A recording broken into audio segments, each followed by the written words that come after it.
சீமானை வந்து பாலியல் குற்றவாளி அப்படின்னு சொன்னால் வலிக்குதுல்ல.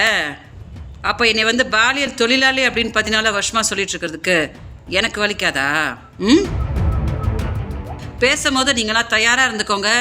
பெரிய ஒரு தொகையை நீங்களாம் எனக்காக கொடுக்கணும். ஏன்னா பொம்பளை பிள்ளையோட வாழ்க்கைன்னா உங்களுக்கு அவ்வளோ விளையாட்டா போச்சாடா?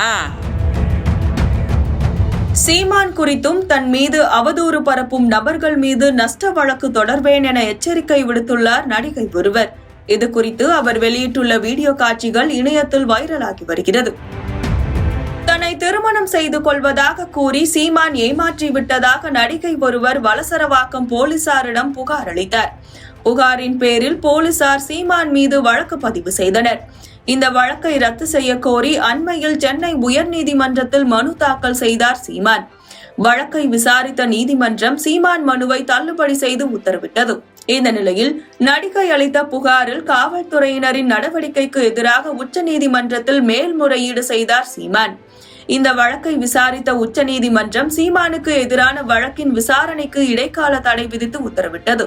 அது மட்டுமின்றி இருதரப்புக்கும் இடையே உடன்பாடு காண வேண்டும், 12 வாரங்களில் விசாரணை மேற்கொண்டு அறிக்கை தாக்கல் செய்ய வேண்டும் என உச்சநீதிமன்றம் அறிவுறுத்தியுள்ளது. இதற்கிடையில் தன்னை பாலியல் தொழிலாளி என சீமான் கூறி வருகிறார். அவர் மீது நடவடிக்கை எடுக்க வேண்டும் என தொடர்ந்து வீடியோ வெளியிட்டு ஆதங்கத்தை வெளிப்படுத்தி வருகிறார் நடிகை ஒருவர். அந்த வகையில் மீண்டும் அந்த நடிகை வெளியிட்டுள்ள வீடியோ காட்சிகள் சமூக வலைதளங்களில் வைரலாகி வருகிறது. அந்த வீடியோவில் சீமானுக்கும் அவரது கட்சி நிர்வாகிகளுக்கும் எச்சரிக்கை விடுத்துள்ளார்.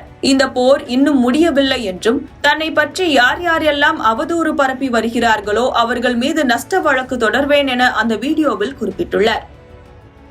சீமானை யாராவது பாலியல் குற்றவாளி அப்படின்னு சொன்னா அவங்க மேல வந்து மான நஷ்ட வழக்கு வந்து போடுவாங்களாம். சீமானை வந்து பாலியல் குற்றவாளி அப்படின்னு சொன்னா வலிக்குதுல்ல. அப்போ என்னை வந்து பாலியல் தொழிலாளி அப்படின்னு 14 வருஷமாக சொல்லிட்டு இருக்கிறதுக்கு எனக்கு வலிக்காதா? ஒரு பொண்ணு, தமிழ் பொண்ணு தன்னோட வாழ்க்கையை இழந்துட்டு பாவம் கஷ்டப்பட்டுட்டு இருக்குது. போன வாரம் வரைக்கும் அந்த பொண்ணை வந்து பாலியல் தொழிலாளி அப்படின்னு சொல்லிட்டு கெக்கேன்ட்டு போகிறா. உங்களுக்கெல்லாம் வந்து மனசாட்சியே கிடையாதா? இவ்வளோதானாடா ஒரு பொம்பளை பிள்ளைய வந்து நீங்கள்லாம் காப்பாற்றுறது? இந்த போர் இன்னும் முடியல. என்னை பற்றி அவதூறாக யார் யாரெல்லாம் பேசிகிட்டு இருக்கிறீங்களோ அத்தனை பேர் மேலேயும் மான நஷ்ட வழக்கு நான் போட தான் போகிறேன். ஓகே, அதனால் எல்லோரும் தயாராக இருந்துக்கோங்க. பேசும்போது நீங்களாம் தயாராக இருந்துக்கோங்க. பெரிய ஒரு தொகையை நீங்களாம் எனக்காக கொடுக்கணும். ஏன்னா பொம்பளை பிள்ளையோட வாழ்க்கைன்னா உங்களுக்கு அவ்வளோ விளையாட்டா போச்சா? விசாரணை கூப்பிட்டா தனியாக வர்றதுக்கு துப்பில்லை. 2023 எதுக்குன்னா நீ வந்து மார்ச் ஆகஸ்ட் வரைக்கும் விஜயலட்சுமிக்கு மாதம் 50,000 ரூபாய் போட்ட அப்படின்னு கேட்கறதுக்கு உங்களுக்குலாம் துப்பில்லை. என்னையை பற்றி உட்காந்து அவதூறு பேசிகிட்டு இருக்கிறீங்களா?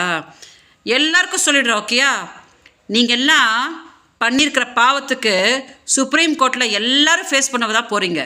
சீமானுக்கும் சொல்லிக்கிறேன், ஏதோ இந்த போர் முடிஞ்சு போச்சு, நான் சுப்ரீம் கோர்ட் போனேன்னா ஓடியே போயிட்டா அப்படின்னு நினச்சிட்டு வாழெல்லாம் ஆட்டவே வேண்டான்னு இப்போ தான் போர் தொடங்கியிருக்குது.